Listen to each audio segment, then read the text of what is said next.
What's up mga ka-troopers, and welcome back to our channel. So ang hinahanap namin this time ay ang 10 piso na commemorative coin, 150th anniversary birth of Apolinario Mabini. Ang composition nito ay bimetallic nickel brass center in copper nickel ring. Ang obverse naman ay face of Apolinario Mabini at ang reverse ay nakaupo naman siya. Ayan, so ang kailangan po namin mga ka-troopers ay 10 piraso lang. Dapat po ay brilliant and circulated.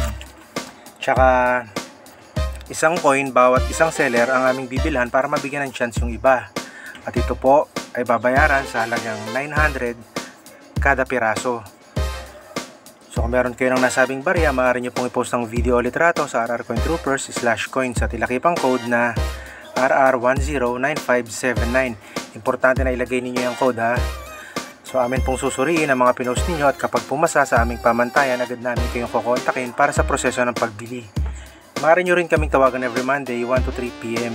Mga ka-troopers, please don't forget to like, subscribe, and hit the bell button para updated kayo sa mga coins na kailangan pa namin. para sa aragdagang kaalaman tungkol sa pagbili at pagbenta ng inyong mga coins. Thanks for watching. Until then, God bless!